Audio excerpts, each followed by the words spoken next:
Muito bem, nós vamos então. Eu quero te convidar a abrir a sua Bíblia, lá em Mateus capítulo 2, e nós vamos fazer uma leitura do versículo 1 até o versículo de número 12. Mateus 2, de 1 a 12. Então, você que está com a sua Bíblia aí à disposição, eu vou te convidar a fazer a leitura desse texto. Eu vou pedir que o pastor Anderson leia do 1 ao 4, do 5 ao 9. Vou pedir para o Gabriel ler.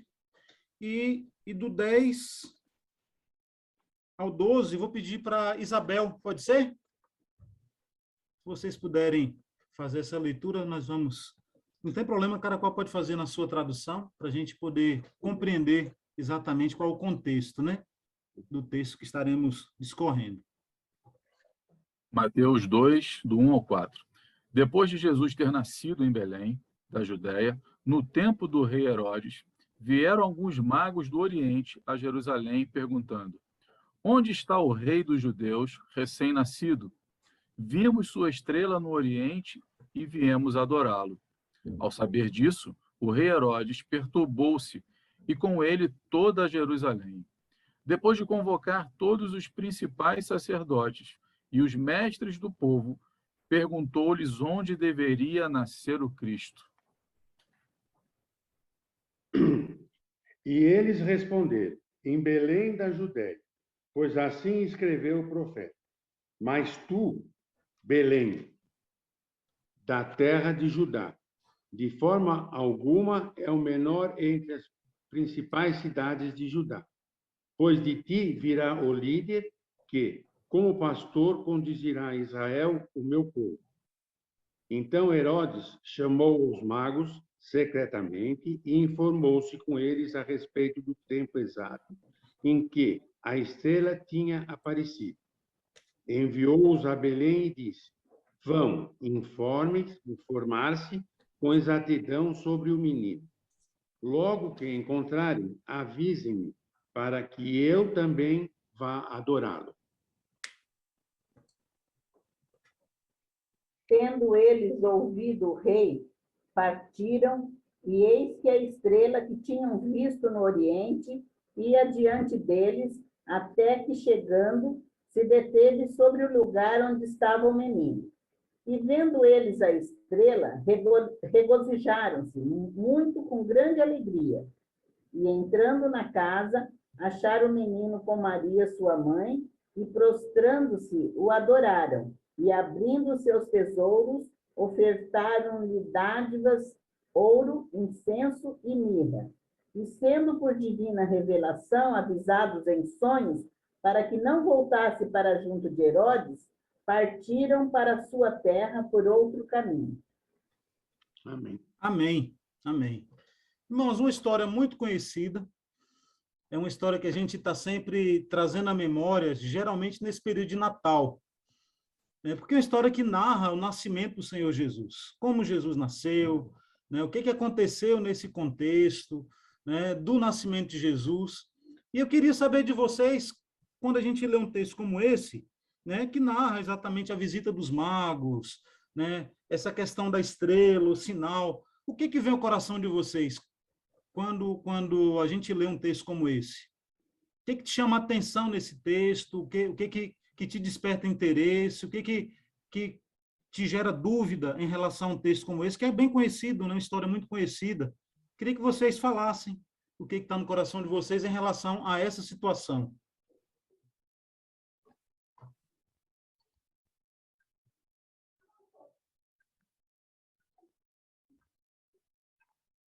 Um por vez, hein?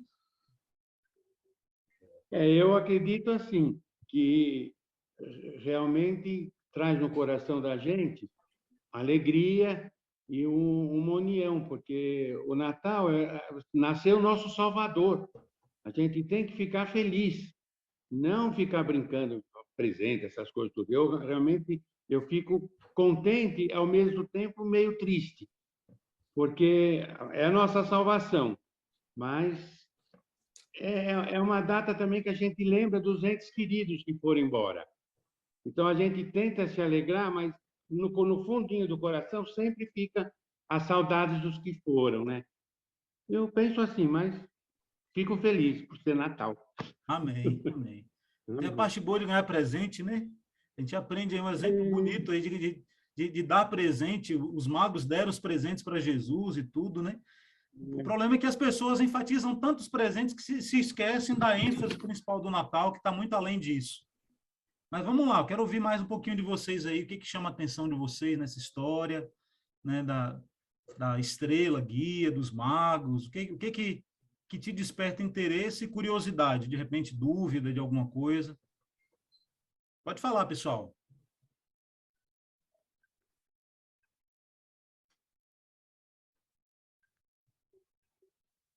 A questão, pastor, assim, dos magos. Magos como assim? Boa, muito boa, Lígia. Interessante. A dúvida da Lígia é bem interessante. Olhando para o texto, né, a gente identifica algumas coisas que nos chamam a atenção. É interessante, irmãos. Olha só, eu queria começar, Lígia, já nós vamos entrar nesse ponto aí, a gente vai entender um pouco melhor dessa história de magos, né? O que significa isso? Quem eram esses magos? De onde vieram? Mas, irmãos, é muito importante a gente entender que estudar a Bíblia, que ler a palavra de Deus, não é como ler uma receita de bolo. Né? Que você pega uma receita de bolo, é bolo de fubá. Coloca ali um pacote de fubá, não sei quantas gramas. Eu não sei fazer bolo de fubá, não, estou aqui chutando. Eu imagino que tem farinha de trigo, deve ter leite, 2, 3 colheres de açúcar, não sei quantas colheres de margarina. Aí você faz aquela leitura ali, né? E pronto. E não se pergunta o porquê é necessário ter aqueles ingredientes ali para compreender a dimensão da coisa. Então, quando a gente lê a palavra de Deus, quando a gente estuda a Bíblia, cada ponto, cada referência, cada situação, cada palavra, cada vírgula, cada ponto, cada reticência tem um significado. A Bíblia é um livro espiritual. É Deus falando conosco. É a revelação de Deus para com a sua igreja. É a maneira que Deus tem para se revelar e para ensinar a cada um de nós aquilo que nós precisamos aprender. Então, antes de responder a pergunta da Lígia, eu vou começar aqui com algumas perguntas para vocês. Se por acaso alguém chegasse aqui e falasse o seguinte, eu sou o rei, né? Eu sou o rei do Brasil, eu sou o monarca, né? E é exatamente isso que, conforme nós vimos na aula passada com o pastor Anderson, essa é a proposta de Mateus. Nós vimos que Marcos, o Evangelho de Marcos, que nós estudamos anteriormente, apresentava o Senhor Jesus como servo que estava ali pronto a servir. Aquela pessoa que veio para servir, que veio para trabalhar, para desenvolver o seu trabalho. Porém, Mateus, ele faz uma abordagem diferente de como apresentar o Cristo, de como apresentar a Jesus. E ele escreve, voltando a sua escrita para o povo judeu, apresentando a Jesus como o rei. Né? Então, se porventura alguém chega dizendo que é rei, o que a gente vai perguntar para essa pessoa? Tá, tudo bem, você é rei? Tudo bem. Então, me prova. Como é que você prova que você é rei? Quais são as suas credenciais como rei? Quem são os seus súditos? De quem você é rei? Como é que você prova isso? Né? Então, a gente já começa pegando a ênfase do texto, né, daquilo que está sendo apresentado e tentando compreender as verdades que são aplicadas ali nesse texto. Então, não é como ler uma receita de bolo. É tentar entender o todo, a mensagem, quem escreveu, né? A quem se direcionou. Nós sabemos que Mateus ele escreve aos judeus, por isso ele começa com a genealogia. E já é uma maneira que Mateus encontra de nos ensinar exatamente e nos provar que Jesus, de fato, é o rei dos judeus. Né? Porque o judeu ele compreendia que para ser rei era necessário que alguém fosse descendente direto de Davi. E aí é o seguinte, você pega o Evangelho de Mateus, e Mateus apresenta e faz ali uma linhagem humana desse rei, porque Jesus é rei com 2 linhagens, tá? Linhagem humana, como descendente de Davi, e da linhagem divina, porque ele é o Deus pré-existente. Então, Mateus faz uma abordagem e apresenta Jesus, e mostra a sua linhagem divina como descendente de Davi, assim como também faz uma aplicação da sua linhagem divina, mostrando que o seu nascimento foi diferente, mostrando que ele não nasceu como um judeu qualquer, né? Ele foi gerado pelo Espírito Santo, por meio de uma virgem, né? Não foi uma concepção natural. Então, ele traz essas aplicações e começa a provar que, de fato, Jesus era o rei prometido, o descendente do trono de Davi. Então, é importante você pegar o texto e compreender essas nuances que fazem toda a diferença. Então, quando ele apresenta Jesus como sendo da linhagem davídica, ele começa a trazer genealogia. Interessante que a gente encontra a genealogia de Jesus tanto em Mateus quanto em Lucas. Só que em Mateus, ele faz a genealogia de Jesus, trazendo essa genealogia, o parentesco, a árvore genealógica, por meio da família de José. Lucas faz a árvore genealógica de Jesus, fazendo aplicação, trazendo dentro da família de Maria. Né? Nós sabemos que Jesus não foi gerado por José, ele foi gerado pelo Espírito Santo. Mas a sua descendência, a descendência do seu padrasto, que era José, também era uma descendência vinda de Davi, assim como a descendência de Maria. Né? E é interessante a gente lembrar isso, irmãos, porque é o seguinte, para alguém ser considerado um judeu, de fato, eles compreendem que ele deveria ter nascido de um ventre judeu. Então, se o pai fosse judeu e a mãe não fosse judia, essa pessoa não era considerada na essência como um judeu. Então, a gente percebe assim, o cuidado, sabe? A aplicação, né? A preocupação de se provar para essa nação de que Jesus era o herdeiro direto ao trono. Ele era um descendente direto de Davi. Né? Lembrando que hoje, o único judeu existente, vivo, que pode comprovar a sua genealogia vinda direto de Davi é Jesus Cristo. Porque no ano 70, irmãos, depois de Cristo, com a destruição de Jerusalém, né, todos os papéis relacionados a essa árvore genealógica foram destruídos pelo general Tito, quando invadiu Jerusalém e destruiu a cidade. O único que tem a sua genealogia comprovada é Jesus. Então, ele é descendente direto do trono de Davi. Então, há essa preocupação quando a gente lê o texto. Qual é? Primeiro, o primeiro ponto, a linhagem do rei. De onde veio esse rei? Qual é a linhagem? Jesus prova que a sua linhagem é divina e prova que a sua linhagem é uma linhagem direta do trono de Davi. A segunda coisa que a gente vê aqui no contexto do capítulo 2 é a reverência que é voltada para esse rei. Né? A gente vê isso por meio da vida dos reis magos, conforme nós veremos a seguir. Os magos vêm e apresentam uma reverência total para com o rei. Vem do Oriente, a gente vai tratar sobre quem são os magos. A terceira coisa que a gente encontra aqui no capítulo 2 é a grande hostilidade que se levanta contra esse rei. Quando Herodes se levanta para perseguir o rei, para destruir esse rei, né? Por meio da morte das crianças lá em Belém, né? Em toda a região ali da Judéia, conforme nós vamos ver. E a quarta coisa que a gente observa é a humildade que esse rei tem por meio da vida de Jesus. Então, nós vamos agora iniciar a nossa publicação dos slides para acompanhar no passo a passo, exatamente, né, depois desse pano de fundo geral, né, a essência daquilo que a gente precisa destacar do texto, compreendendo que é palavra de Deus, que não pode ser lida, né, conforme eu mencionei mais cedo, como uma receita de bolo. Passo para mudar aqui, Thiago.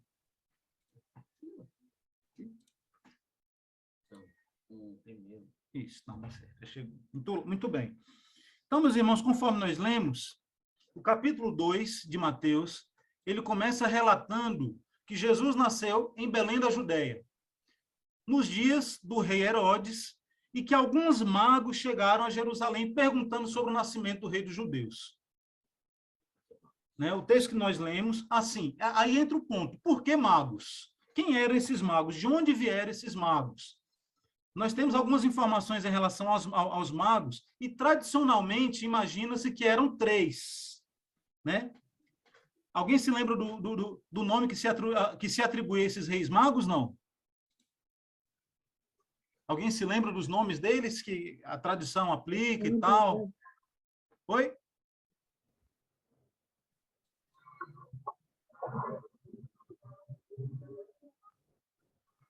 A tradição diz o seguinte, que o nome dos reis magos eram Gaspar, Baltazar e Belchior.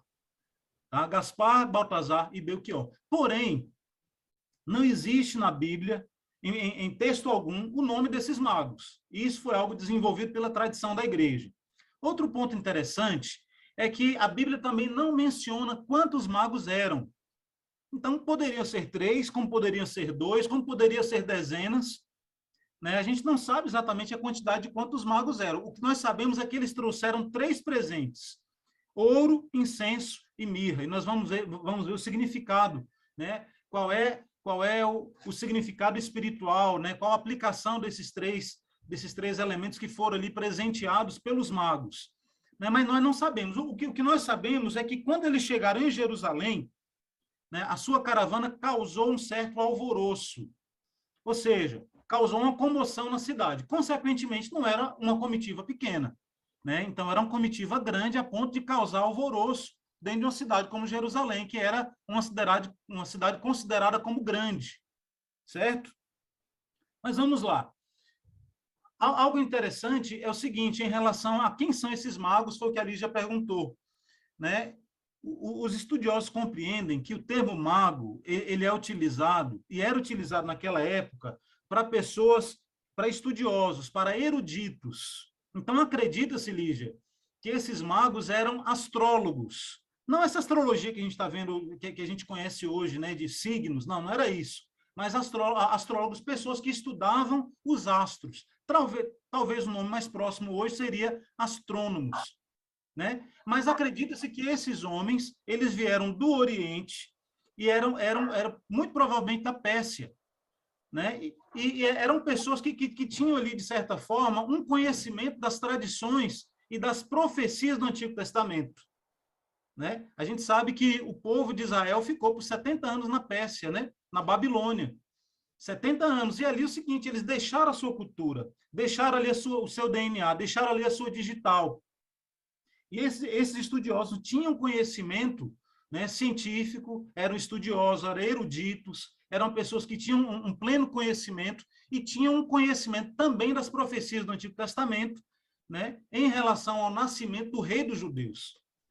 Né? Uma coisa interessante, irmãos, é que a gente já percebe aqui de maneira muito clara que em Mateus, ele apresentando a chegada desses homens que eram gentios, mostrando que o evangelho não veio apenas para os judeus, mas também para os gentios. É algo que a gente precisa levar em consideração.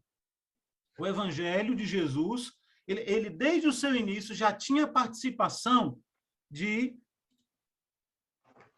A Lígia falou que entendeu. Beleza, Lígia.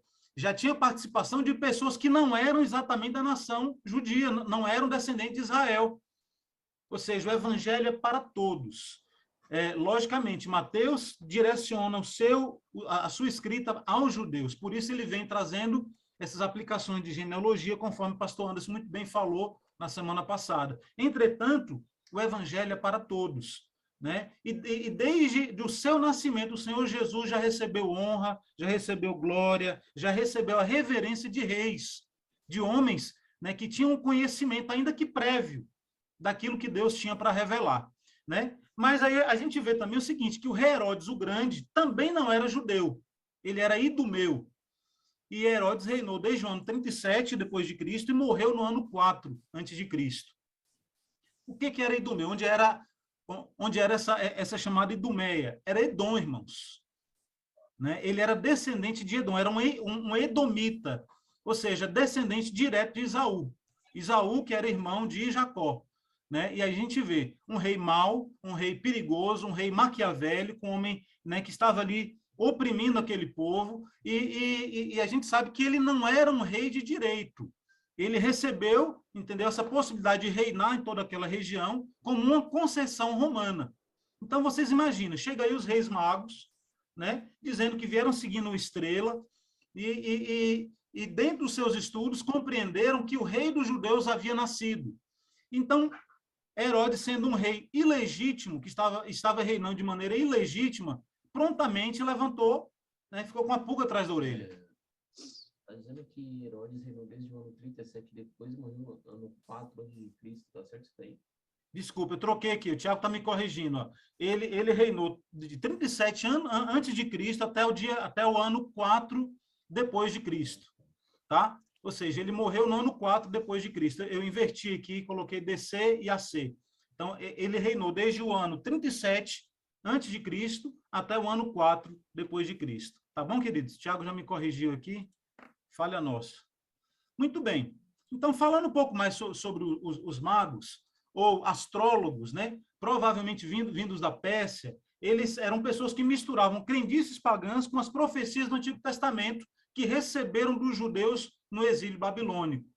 Se dirigiram a Jerusalém, pois não sabia da profecia sobre Belém, mas foram guiados pela estrela até o rei menino. Tá? É importante lembrar que essa estrela, em determinados momentos, desaparecia. Né? Por exemplo, durante o dia, muitas vezes, eles não conseguiam acesso a essa estrela. Por isso, foram até Jerusalém para saber do nascimento do Messias, né? Do nascimento do rei menino. Mas, muito provavelmente, gente, vieram da Pérsia, né? E tinham conhecimento. Algo muito comum em nossos dias hoje, porque a gente vê, por exemplo, algumas religiões que misturam cristianismo, né? Com outras religiões e fazem aquela miscelânea e tal. Tem um prévio conhecimento do cristianismo, mas não conhece na íntegra. Né? Então, eles eram estudiosos, estavam ali dentro daquilo que eles tinham conhecimento, tentando apalpar para chegar até o rei menino, até as profecias do Antigo Testamento. Mas vamos lá. Mateus ressalta que os magos eram do Oriente, já deixando claro que Jesus veio para judeus e gentios, conforme eu já falei para vocês. Né? Aqui nós percebemos a ênfase do evangelista na expressão rei dos judeus, destacando Jesus como o rei prometido desde o Antigo Testamento. E aonde que nós encontramos essas profecias que mencionam que Jesus é rei lá no Antigo Testamento? Agora eu vou te convidar a participar da aula, fazendo aqui a leitura para a gente. Quem pode abrir em Miqueias, capítulo 5, versículo 2? Miqueias 5, 2. Aí outra pessoa abra para a gente em Números 24, 17. Números 24, 17. E uma terceira pessoa em Zacarias 9, 9. Então, quem pode ler Miqueias 5, 2? Abre Zacarias aqui, Tiago. Vou ler, pastor. Ótimo. Miqueias 5, 2. Isso. Tá. Um governador de Belém. É isso, né? Isso. Tá. Mas você, ó Belém Efrata, é apenas uma pequena vila entre todo o povo de Judá. E, no entanto, um governante de Israel, cujas origens são do passado distante, sairá de você em meu favor. Amém. Quem encontrou Números 24, 17? Pode ler para a gente. 24. Eu leio. Números 24, 17. Isso. Tô lá, 24. 17. 24, 17. Vamos lá. Eu vejo, mas não agora. É aqui? Isso. Números 24, 17. Eu vejo, mas não agora. Eu o avisto, mas não de perto. Uma estrela surgirá de Jacó. Um cedro se levantará de Israel. Ele esmagará as frontes de Moabe e o crânio de todos os descendentes de Seté. Muito bem. Edson aqui. Não. Só 17. E o Tiago vai ler para a gente Zacarias 9, 9. Olha que interessante. Alegra-te muito, ó filha de Sião, exulta, ó filha de Jerusalém, eis aí te vem o teu filho, justo e salvador, humilde, montado em jumento, num jumentinho cria de jumenta. Olha só, irmãos. O que a gente percebe aqui? Né?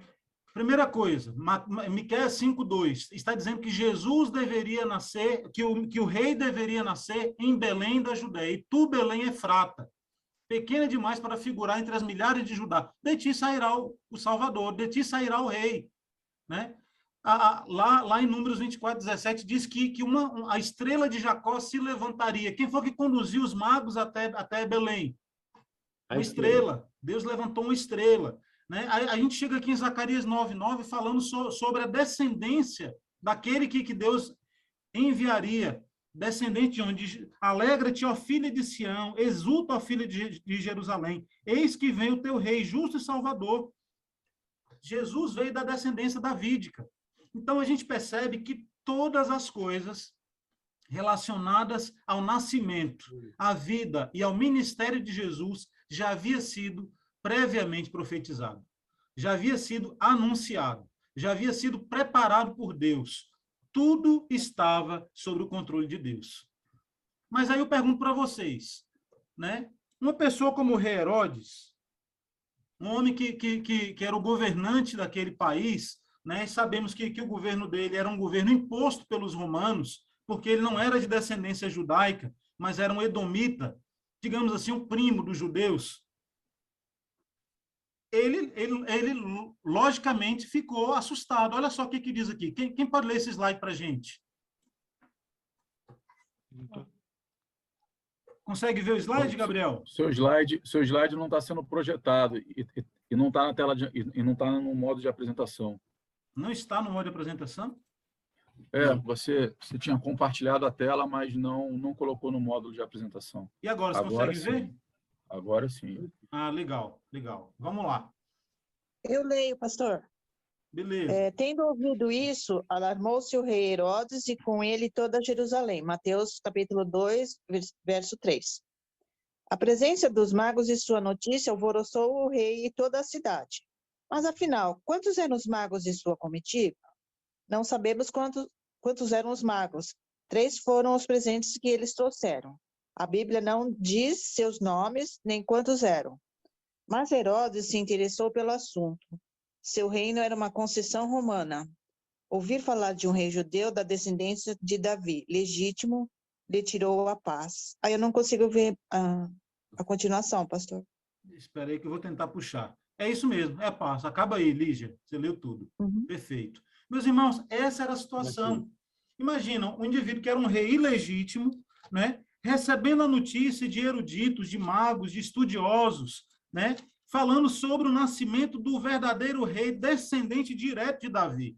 O cara ficou desesperado. E aí é o seguinte, falando um pouco sobre Herodes, quem era Herodes?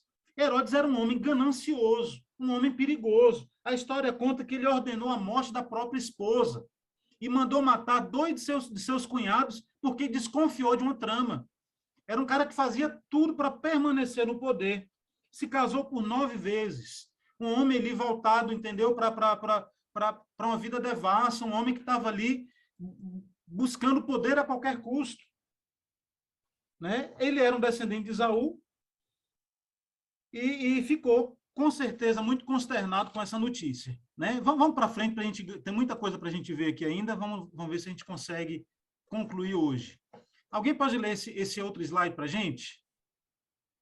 Vamos lá. Posso ler? Claro, fica à vontade. Então, convocando todos os principais sacerdotes e escribas do povo, indagava deles onde o Cristo deveria nascer. Mateus 2,4. O Messias, rei dos judeus, deveria nascer em Belém da Judéia. Os mestres conheciam as profecias, sabiam das notícias dos magos e não foram até Belém. Belém ficava a apenas 10 quilômetros de Jerusalém, porque os sábios não foram averiguar. Algumas pessoas possuem apenas o conhecimento intelectual. Para eles, a Bíblia é apenas um livro. Irmãos, aqui eu quero chamar a atenção de vocês e quero ouvir, inclusive, a opinião de vocês. Porque olha só que coisa interessante que foi colocada aqui. Quando Herodes soube do nascimento do rei, né, do descendente direto, né, vindo com a apresentação sobrenatural, uma estrela que guiava aqueles homens cultos, eruditos, ele chamou o quê? Chamou os seus sacerdotes, chamou os escribas, chamou os seus estudiosos, porque ele também tinha homens sábios ali no reino. E os homens sábios apontaram que o Messias deveria nascer em Belém da Judéia. Era profecia, eles já conheciam, já tinham essa informação. Só que, irmãos, fica aqui uma coisa interessante. Belém ficava a apenas 10 quilômetros de Jerusalém. E aí entra-se uma pergunta, por que esses eruditos judeus, os sacerdotes que ensinavam para as pessoas, que tinham conhecimento da lei, que anunciavam a lei, as escrituras, que tinha... Quando foi lhes perguntado algo, eles responderam na ponta da língua. Por que esses homens não foram até Belém? Quer dizer, os gentios, homens que tinham um prévio conhecimento das profecias do Antigo Testamento, saíram de lá da Pérsia, lá do Oriente, lá não sei de onde, vieram até a busca dessa informação, enquanto aqueles que eram estudiosos, tinham conhecimento da profecia, os donos, os herdeiros da profecia, não se dispuseram a andar 10 quilômetros para averiguar essa notícia, essa informação. Aí eu pergunto para vocês, o que a gente percebe numa situação como essa? Irmãos, o que a gente percebe é o seguinte, é que tem pessoas que têm o conhecimento da Bíblia, têm o conhecimento do texto sagrado. Essas pessoas não têm vida com Deus. São intelectuais do Evangelho. Você fala de Bíblia com ele, ele te dá um show de Bíblia. Sabe mais do que o pastor. Mas nem sempre essas pessoas querem vivenciar o Evangelho. Nem sempre essas pessoas querem realmente se aprofundar numa vida de intimidade com Deus. Por isso a Bíblia é muito clara quando diz assim, nem todo aquele que diz Senhor, Senhor, herdará o reino dos céus, mas aquele que faz a vontade do Pai. Há uma grande diferença entre ter um conhecimento intelectual, né, e ter uma vida na presença de Deus.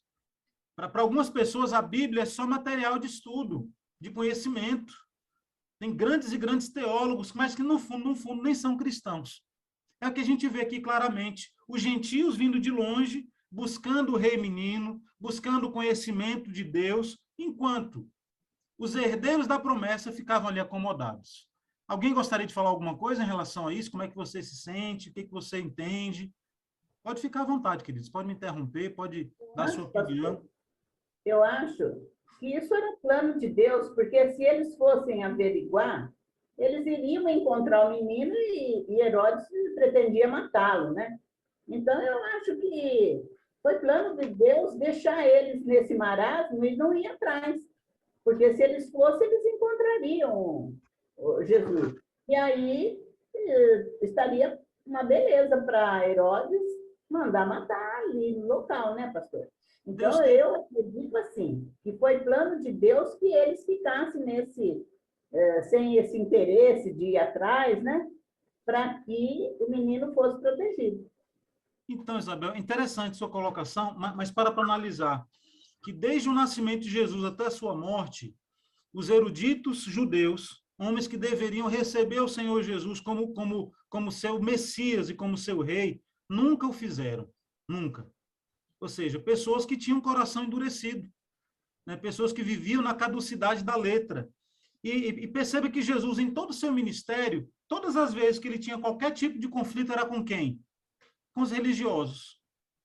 O conflito de Jesus era com os religiosos, porque eles, na realidade, viviam o evangelho, eles viviam uma religião falsa, aparente. Não era uma religião de essência. Né? E Jesus ele combateu isso desde o início. E a gente já percebe aqui características semelhantes a essas na vida desses homens. Porque é o seguinte, olha só que interessante, o anjo apareceu para os pastores que estavam no campo, para as pessoas humildes. E essas pessoas foram até lá e voltaram honra para o Senhor Jesus. A estrela do Senhor apareceu para os magos que vinham do Oriente. Por quê? Porque eram pessoas que estavam com o coração aberto. Né? Logicamente, na caminhada de Jesus, a gente vê aqui exemplo de alguns homens que receberam do Senhor Jesus, né, uma experiência, exemplo do próprio Nicodemos, né, José de Arimateia, homens estudiosos que estavam ali entre os fariseus, mas que tinham um coração aberto. Né? A ênfase aqui está exatamente nisso. Né? Eles eram herdeiros da promessa, mas não tiveram o cuidado de ir até lá, ainda que não mudasse, porque o seguinte, o propósito de Deus é que acontecesse dessa forma. Concordo contigo. Né? Mas aquelas pessoas que estivessem ali poderiam ter tido um encontro, ter tido o privilégio de conhecer o Cristo, de conhecer o Messias, de conhecer o Rei dos Reis, mas não tiveram, porque vivia a sua vida na religiosidade. Isso serve para nós também, né, irmãos? Que muitas vezes nós também vivemos numa certa religiosidade. Muitas vezes nós temos também acesso à Bíblia apenas como um livro de informação. Mas a Bíblia precisa fazer diferença na nossa vida. Né? E isso é algo relevante. Alguém mais quer dar sua opinião? Eu quero. Oi, diga, Ailton.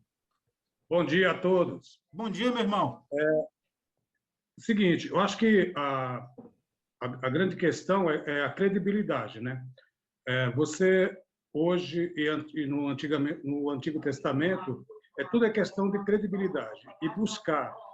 Eu vejo que aquelas pessoas que ali sabiam ou já tinham lido sobre as profecias, alguns acreditaram, sim, mas não tiveram interesse suficiente para ir atrás daquilo que eles já tinham ouvido falar. Então, como hoje, acontece a mesma coisa. Muitos dão crédito à palavra de Deus, mas não querem buscar com profundidade, né? Então, nós praticamente vivemos quase a mesma coisa dos antigos, né? Muitos vão atrás, escavam, querem saber a profundidade da história, de quem é Jesus, quem foram esses homens que participaram dessa história, mas outros só querem ouvir a história bonita de Natal, de final de ano, né? E não se torna relevante com a profundidade que precisa na vida, porque é mais uma história. Então, o que eu acredito nessa história que nós ouvimos hoje, que acompanhamos ao longo da nossa vida, é que se você e eu não tiver uma profundidade com a palavra de Deus, nós vamos viver como Herodes, tomando susto sempre quando ouvimos uma história, né? Herodes tomou um baque muito grande ao saber que ia chegar um novo rei. Agora, imagina, para qualquer um de nós, que a gente vai ser substituído no nosso cargo, né? O embaque que tem.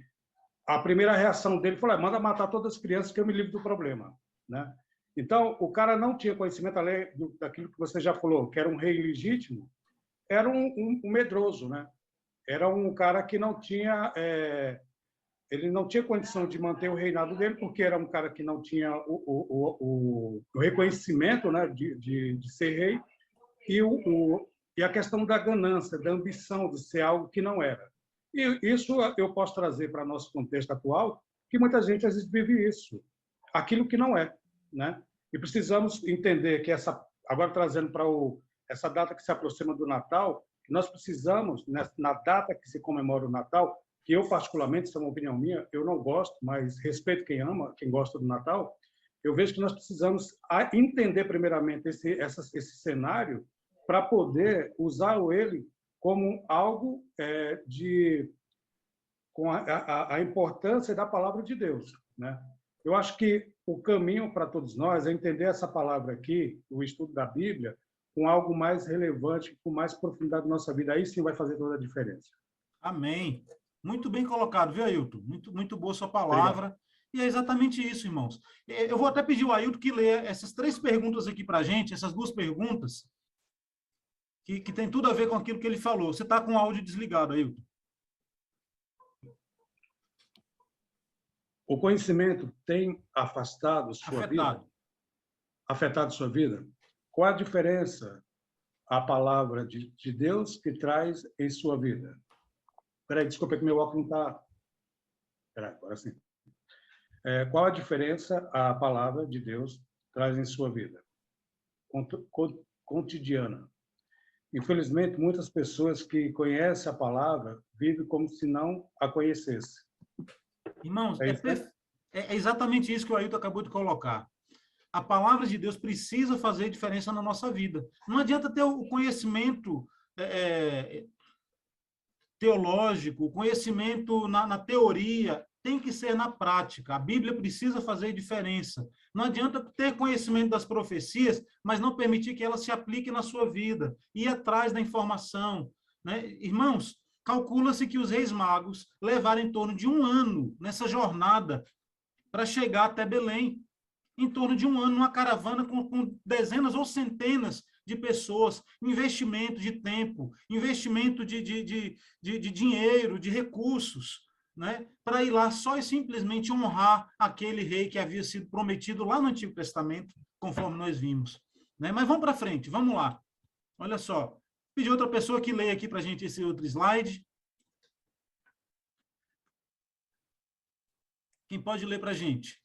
Após terem visto a estrela nos céus, os sábios levaram no mínimo 1 ano até chegarem em Jerusalém. Foi uma viagem longa e perigosa, mas nada os impediu de honrar e adorar o novo rei dos judeus. Só fazendo um parênteses aí, Saulo, sei que você deve explicar, eu tinha visto isso, era em torno de 900 quilômetros que eles andaram. Já vinham monitorando acompanhando essa questão da estrela já há alguns meses, pelo menos, né?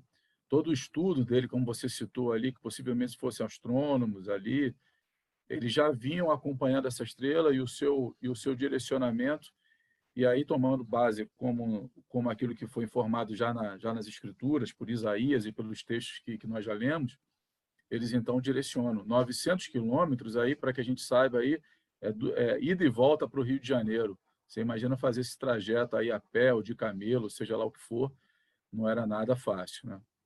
Isso só de ida, né, Anderson? Eles fizeram Só o de ida, trajeto de só ida de e ida. volta, né? Na situação como aquela, com uma caravana que provavelmente era uma caravana grande, porque quando chegaram em Jerusalém, causaram, né, um alvoroço na cidade, com a informação que eles traziam, a quantidade de pessoas. Então, não foi um grupo pequeno. Então, tempo, dedicação, né, esforço, até para chegar até lá, enquanto os sábios judeus poderiam estar ali do lado de casa. Muitas vezes a gente não valoriza aquilo que está por perto. Outras pessoas que vêm de fora dão valor àquilo que nós temos. Mas vamos lá. Tem aqui vou pedir que outra pessoa leia aqui para a gente. Vamos falar agora sobre Herodes. E coloquei aí uma foto de uma raposa, que eu acho que é o animal que melhor descreve o rei Herodes. Quem pode ler para a gente? Eu sou criativo, viu, pessoal? Eu sou criativo. Herodes era uma raposa política cheia de artimanhas e sutilezas. Herodes queria localizar o paradeiro do rei para matá-lo. Você consegue identificar pessoas que se aproximam de você com segundas intenções? Precisamos ter sensibilidade, prudência com as palavras, entendimento com o que se diz e discernimento de todas as coisas. Agora eu vou abrir para vocês. Né? Tá aí o texto, tá aí a pergunta, né? E a gente vê aqui uma foto de uma raposa. Gente, trazendo para a nossa vida, porque a palavra ela tem que fazer efeito nas nossas vidas. A gente extrai o texto e aplica o texto. A situação é essa. Herodes se aproximou dos reis magos, né? Como alguém super simpático, deu as boas-vindas e tratou bem, com todo cuidado, com toda a pompa que eles mereciam, né? Mas as intenções do coração de Herodes, nós sabemos quais foram, quais eram. Eram intenções malignas, de morte, de destruição.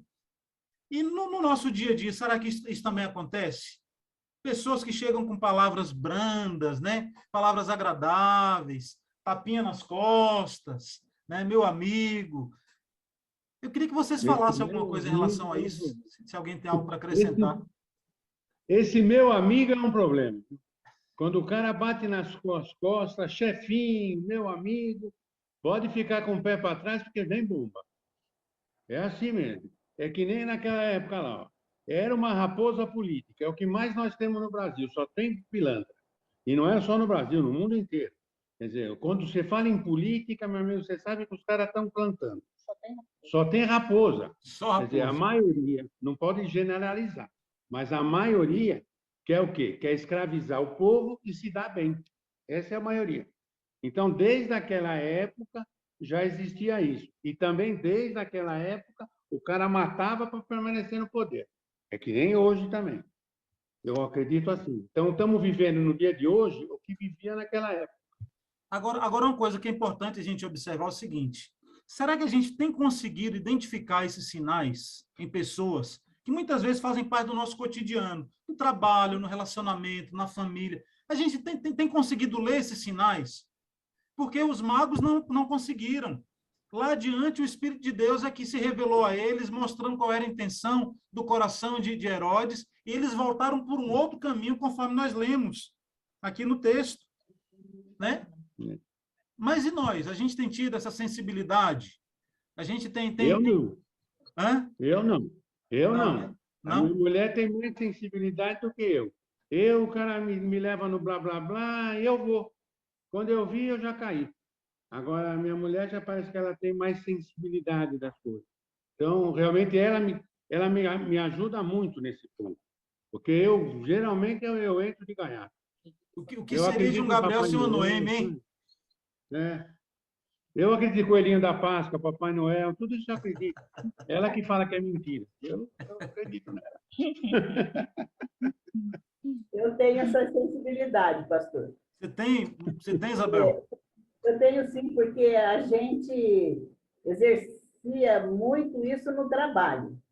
Então, por exemplo, quando eu trabalhava, então, nos Correios é assim, eles criavam uma gerência, daqui a pouco eles, para melhorar, sei lá, o sistema ou alguns interesses políticos, eles acabavam com aquela gerência, criava outra. Então, nós, as pessoas que já eram mais velhas ali, que já trabalhavam, tinham funções, então, ora a gente tinha função, ora a gente não tinha. E isso não era desmérito nenhum. Por exemplo, eu nunca fui desligada de uma função por incapacidade, mas era desligada porque acabou aquela função na minha área, né? E criou-se outra. Então, eu sentia a diferença quando eu estava exercendo uma função e quando eu não estava exercendo. Então, eu fiz amigos verdadeiros ali, tinham pessoas que eram iguais comigo, independente da função que eu estava exercendo. Mas mudava, pastor, mudava, Muda, né, principalmente Isabel? nos Muda. cargos mais altos. Eles Agora, ó, olhavam no seu crachá antes de te cumprimentar, faziam elogios falsos. Por exemplo, eu fui mudada de função, e uma função, como você trabalha na área de pagamento, todo mundo tem interesse pela sua função por causa do interesse pessoal e não pela pessoa. E eu recebi um elogio que eu vi que era falso, declarado, porque a pessoa elogiou uma roupa que eu já tinha ido várias vezes com aquela roupa, e a pessoa chegou para mim e falou: nossa, mas que roupa maravilhosa, o que é isso? Você sabia que aquilo era falso. Então, isso existe. Então, a gente tem que ter essa sensibilidade para perceber quando é um elogio e quando há interesse, né? Agora, tem outra coisa que eu quero ressaltar com vocês aqui, pensando junto com vocês aqui. Prudência com as palavras e entendimento com o que se diz. Será que os magos tiveram essa prudência? Né? Porque é o seguinte, eles foram até um rei, talvez não conhecesse a história política ali, de quem era Herodes, de quem colocou Herodes no poder, mas chegaram para um rei falando do nascimento de outro rei. Será que eles tiveram prudência? Mas nem um pouquinho, viu, pastor? Né? Porque os caras foram mexer no vespeiro. Como é que o cara chega? Isso é porque era sábio, né? Imagina, como se é que não o cara fosse. sabe? É. Se não fosse, era igual a eu, ia chegar lá dando tiro dentro da cidade. Então, não teve sabedoria realmente nenhuma. Né? Irmãos, mas é doloroso. Precisamos ter discernimento com o que se diz. A gente tem que medir as nossas palavras. A gente não sabe com quem que a gente está lidando. Eu, por exemplo, preciso aprender isso. Sabe, as pessoas que são muito transparentes, muito sinceras, às vezes têm dificuldade de segurar algumas informações e passam as informações de maneira assim, desmedida, sem necessidade. Precisamos de discernimento espiritual. Mas tem mais coisa para a gente tratar. Vamos para frente. Eu vou pedir que outra pessoa leia aqui para a gente esse outro slide. Vou tentar finalizar ainda hoje o capítulo 2. Vamos lá. Quem pode nos ajudar?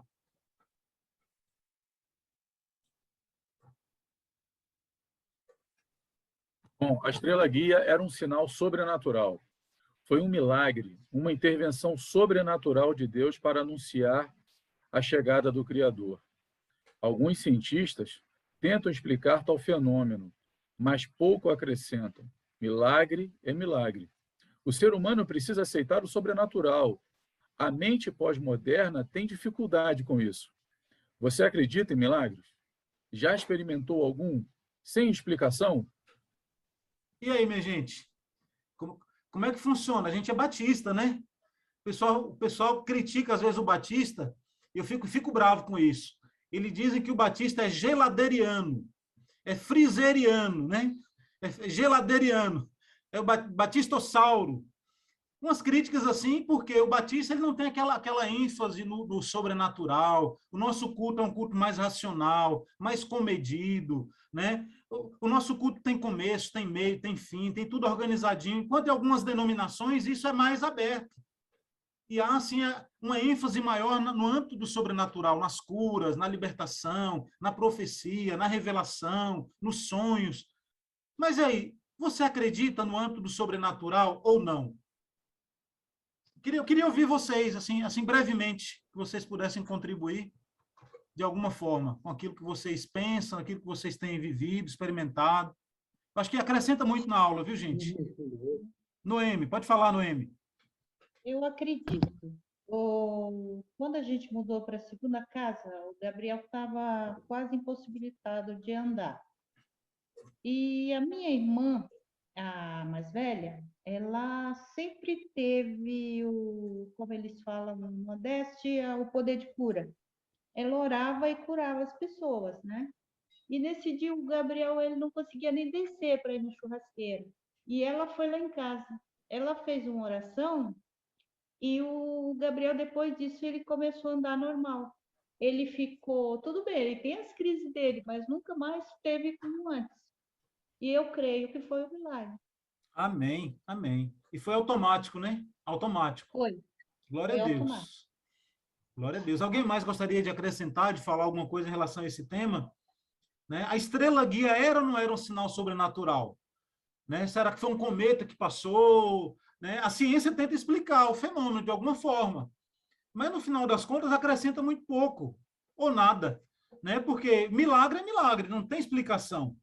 O pessoal questiona que quando o povo de Israel saiu do Egito, eles passaram por uma parte do Mar Vermelho, que era uma época de seca, e o mar estava baixo. Né? Então, eles passaram com terra seca porque era seca, né? Então, a água tinha recuado. Mas o milagre fica maior, porque eu queria saber como é que a pessoa morre afogada no seco. Porque o exército do Egito morreu afogado. E aí, como é que fica? Fica um milagre maior ainda, porque o indivíduo morreu afogado no seco. Como que pode isso? Né? Milagre é milagre. Milagre acontecia? Acontecia. Ainda acontece? Eu creio que sim.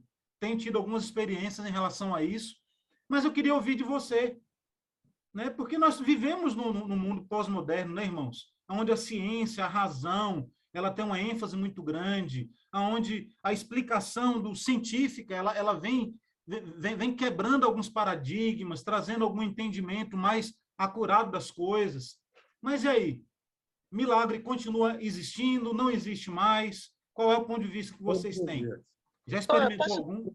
Todos os dias nós vivemos um milagre, né, pastor? E ele não deixou de acontecer. A percepção do milagre é que mudou no ser humano. Né?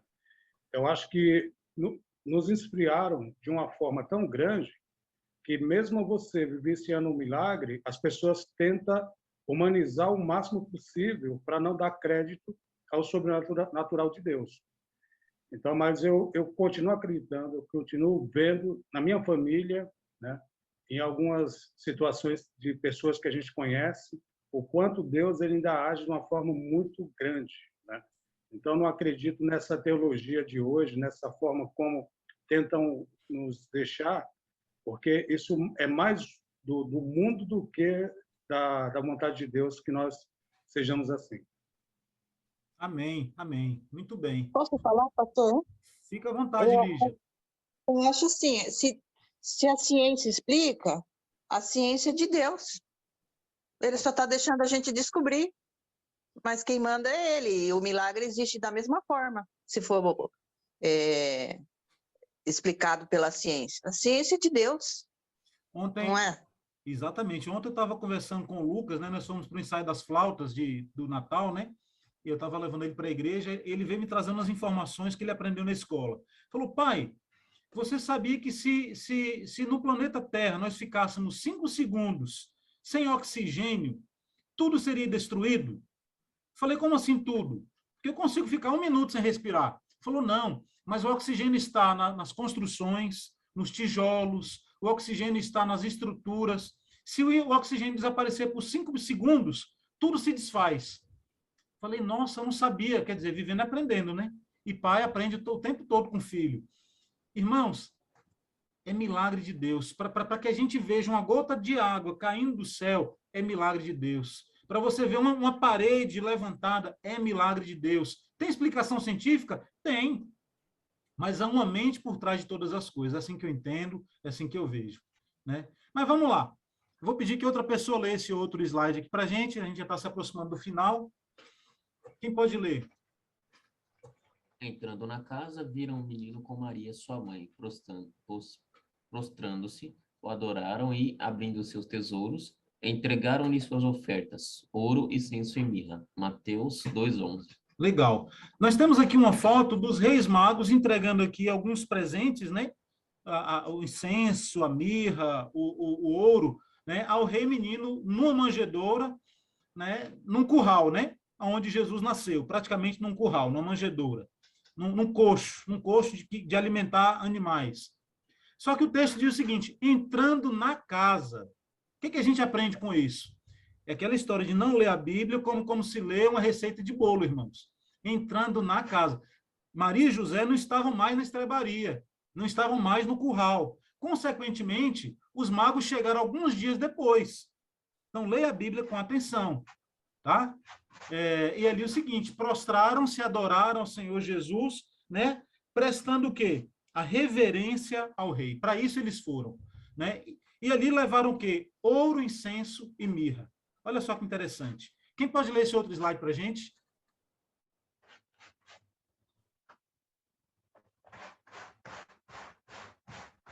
Vou ler, pastor.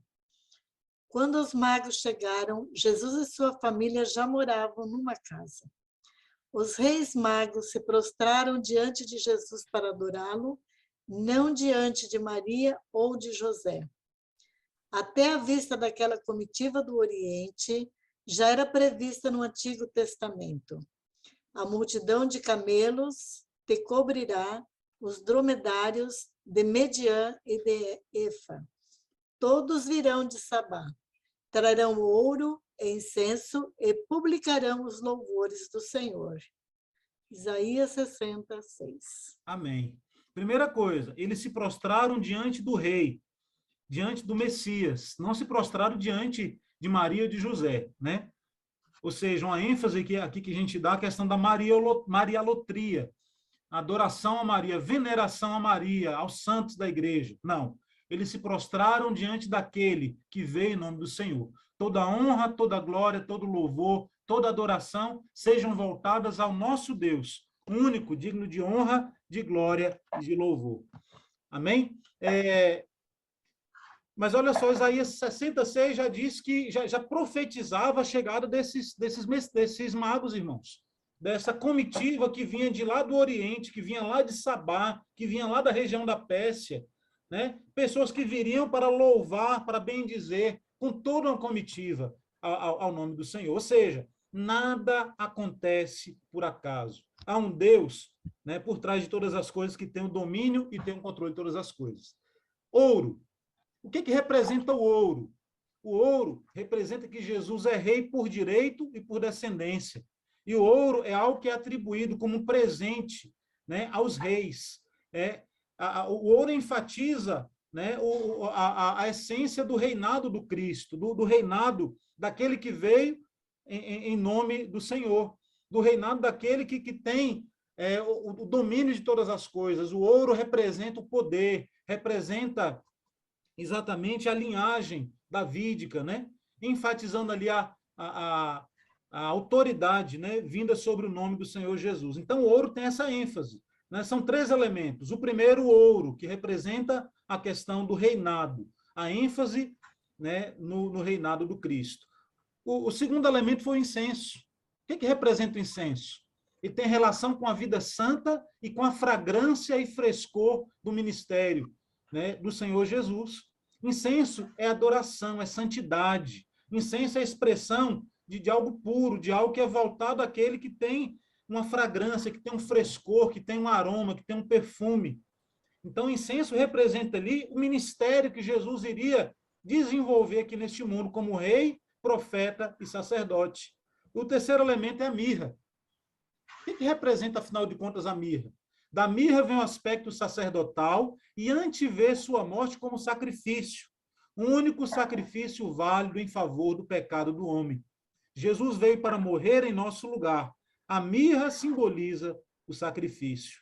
E olha só o que diz o texto aqui, de Mateus 1, 21. Ela dará à luz um filho e lhe porá o nome de Jesus, porque ele salvará o povo dos pecados dele. Ou seja, Jesus, ele, quando ele recebe aquela mirra, irmãos, era uma expressão de sacerdote, de sacerdócio. Jesus, ele foi o sacerdote e foi a oferta. Jesus foi o sacrifício e o sacerdote por nós. Então, a mirra representa que esse sacrifício que foi oferecido na cruz, que seria oferecido na cruz ao fim do ministério do Senhor Jesus, era um sacrifício válido, o único válido em favor do pecado do homem. Então, a mirra tem essa simbologia de sacrifício, de sacerdócio, de oferta. Nós sabemos que isso se cumpriu ao fim do ministério do Senhor Jesus. E aqui nós encontramos aqui Mateus 2,12. Vou pedir que alguém leia, nós já estamos já nos direcionando para o final.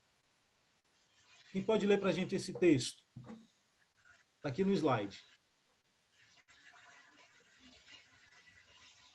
Sendo por divina advertência, prevenidos em sonho, para não voltarem à presença de Herodes, regressaram por outro caminho à sua terra. Mateus 2,12. Amém. Ou seja, o que aconteceu com os reis magos, não voltaram pelo mesmo caminho, por onde vieram. E a gente precisa ter esse discernimento. O próprio Deus revelou a eles o que eles deveriam fazer.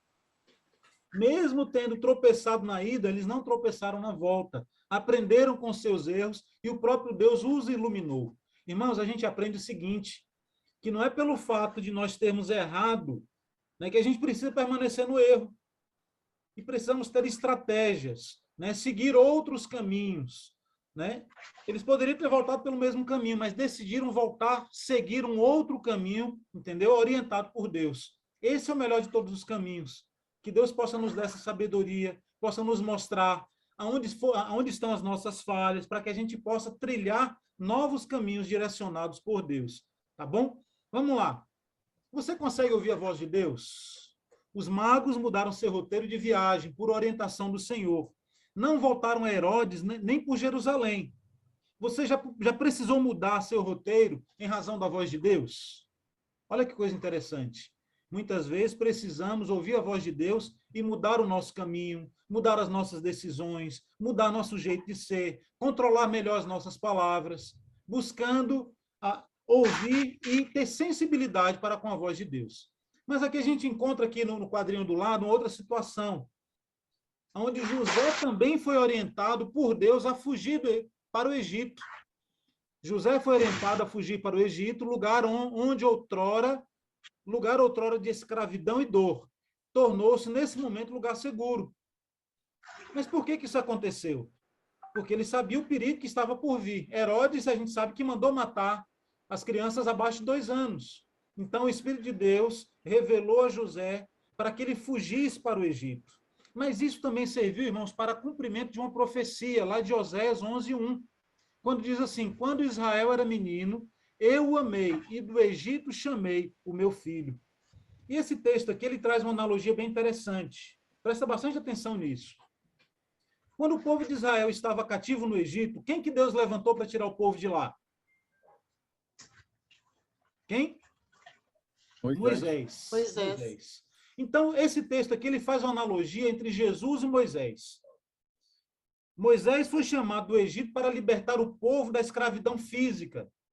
Mas aqui em Oséias, o Senhor já está profetizando que ele chamaria também o seu filho, o menino, do Egito, para trazer libertação ao povo. Só que essa libertação é uma libertação espiritual. Jesus precisou sair também do Egito, passar pelo Egito, assim como o povo passou. O povo esteve debaixo da escravidão no Egito. Jesus não estava debaixo da escravidão, mas veio também, foi chamado do Egito para proporcionar ao seu povo a escravidão não apenas física, mas uma escravidão espiritual. Então, há aqui uma analogia. Olha só como Deus é perfeito. Nada acontece por acaso. Não existe ponta solta na Bíblia. Tudo o que acontece na vida, no ministério e na morte, na ressurreição de Jesus, já havia sido previsto por Deus. Isso é importante a gente observar. Vamos lá. Quem pode ler esse slide para a gente?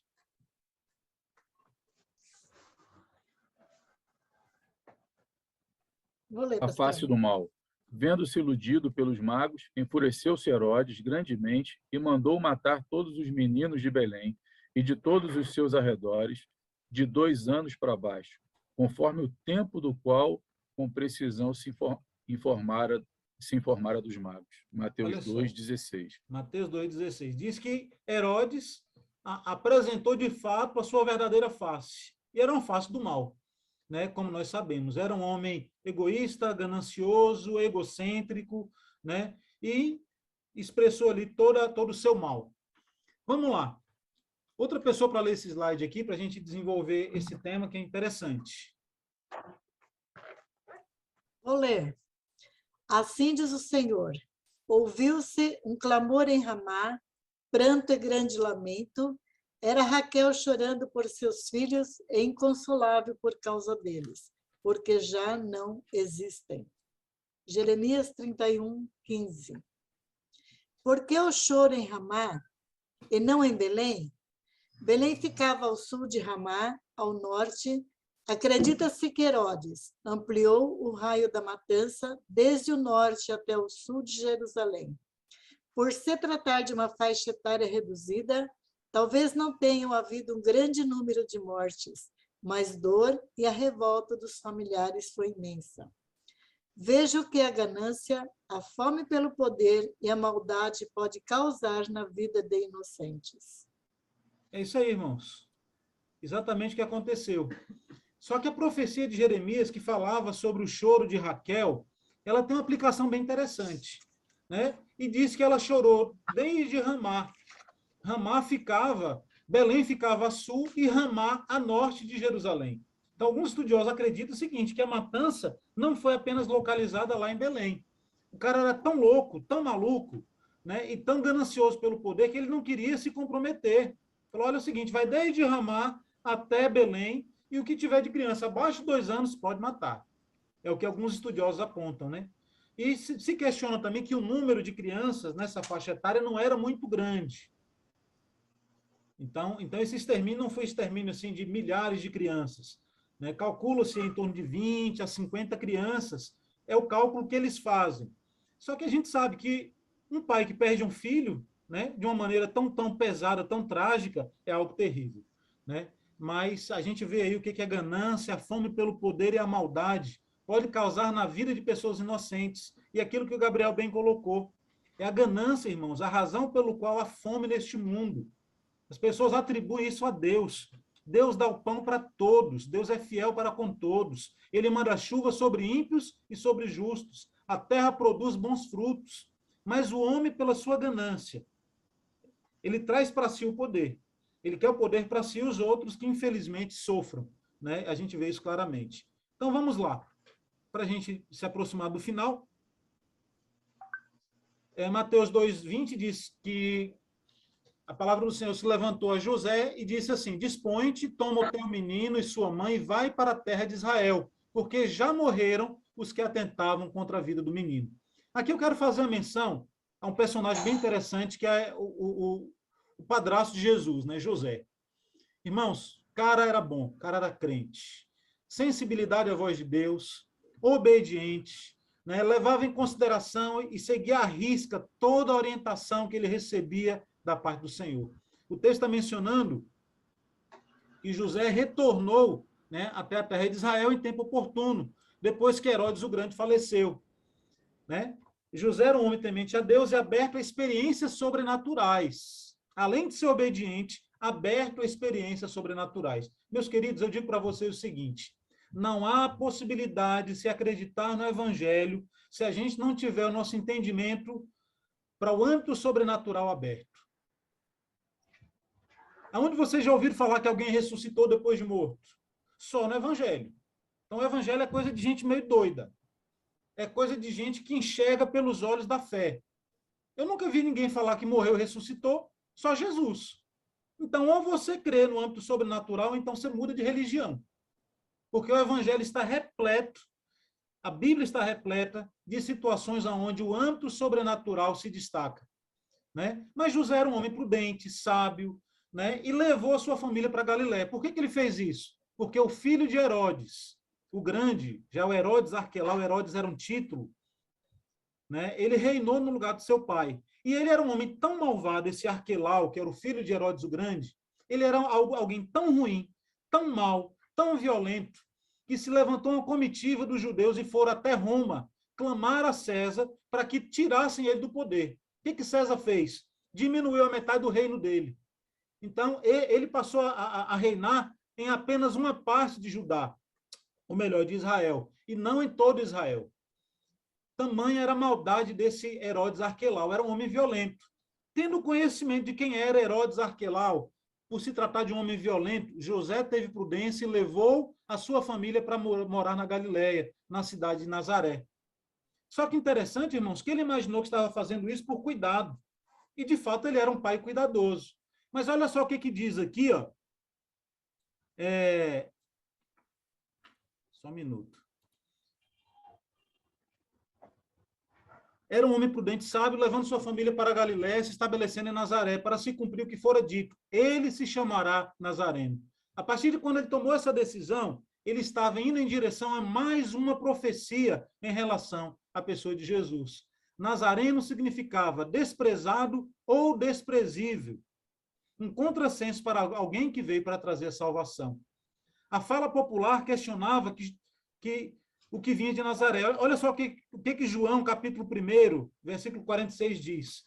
Perguntou-lhe Natanael, de Nazaré pode sair alguma coisa boa? Respondeu-lhe Filipe, vem e vê. Ou seja, a fama de Nazaré era a pior possível. Né? A palavra nazareno significava desprezado ou desprezível. Ou seja, demonstrando que a humildade do rei. Então, o que a gente tratou aqui hoje? Primeiro, sobre a linhagem do rei. Descendente de Davi, descendente desde a eternidade, um rei eterno. Tratamos sobre a reverência que foi voltada para o Senhor Jesus, através da vida dos reis magos, que vieram de longe.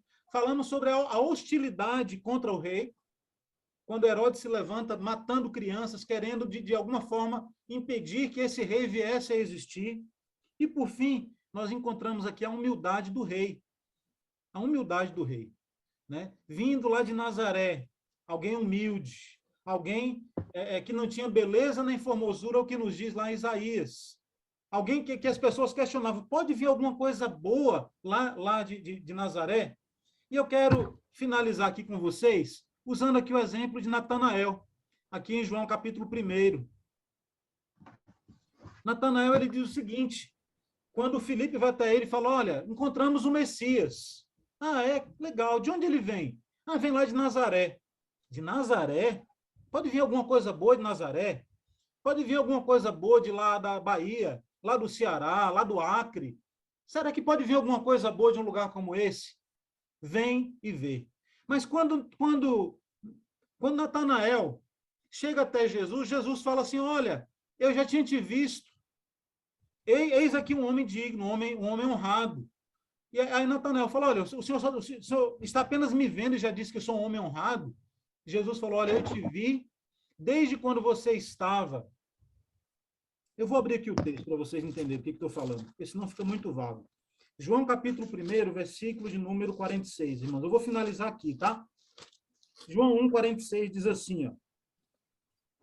Filipe encontrou Natanael e disse, lhe achamos aquele a quem Moisés escreveu na lei, a quem se referiu os profetas, Jesus, o Nazareno, filho de Deus. Perguntou-lhe Natanael, de Nazaré pode sair alguma coisa boa? Respondeu-lhe Filipe, vem e vê. Jesus viu Natanael aproximar-se e disse a seu respeito, eis um verdadeiro israelita em quem não há dolo. Perguntou-lhe Natanael, de onde me conheces? Respondeu-lhe Jesus, antes de Filipe te chamar, eu te vi quando estavas debaixo da figueira. Então exclamou Natanael, mestre, tu és o Filho de Deus, tu és o Rei de Israel. Olha a afirmação que Natanael fez em relação a Jesus nessa situação. Tu és o Filho de Deus, o Rei de Israel. Irmãos, fica um negócio meio desproporcional. Natanael tinha acabado de conhecer a Jesus e fez uma afirmação como essa. Tu és o Filho de Deus, tu és o Rei de Israel. Simplesmente porque Jesus falou que o viu debaixo da figueira. Irmãos, os estudiosos apontam que Natanael foi uma daquelas crianças que sobreviveram à tentativa de morte por Herodes. E Jesus, quando falou isso para ele, estava trazendo uma revelação, dizendo que já o havia visto quando a sua mãe, os seus familiares, o esconderam dentro daquela figueira. Por isso, aquilo lá impactou a vida de Natanael de tal forma que ele fez uma das maiores e mais lindas declarações de amor em relação à pessoa do Senhor Jesus. Tu és o Filho de Deus, tu és o Rei de Israel. Precisamos, irmãos, estar atentos à voz do Espírito Santo. Palavra de Deus é palavra viva e eficaz para as nossas vidas. Faz toda a diferença. Amém? Mas, além de ser nazareno, ele também é Emanuel, que quer dizer Deus conosco. Embora desprezado, é amado por sua igreja. Nascido em Belém, o Deus encarnado, nosso Senhor e Salvador, Jesus Cristo de Nazaré. Amém, meus amados? Tu és o Filho Amém. de Deus, tu és o Rei de Israel. Essa declaração não foi uma declaração qualquer, meus queridos. Foi uma declaração de alguém, entendeu? Que fugiu da morte. Alguém que fugiu da espada de Herodes. E ali pôde contemplar e pôde glorificar o Rei que veio em nome do Senhor. Eu sei que muitas vezes é extenso, é muito conteúdo para a gente tratar num capítulo, né? Mas eu espero que os irmãos tenham acompanhado passo a passo. Quero agradecer a participação de vocês na aula e dizer que isso enriquece muito a nossa aula, ter esse diálogo, esse bate-papo, essa troca, né? As informações que vocês trazem, que vocês acrescentam, é bênção nas nossas vidas.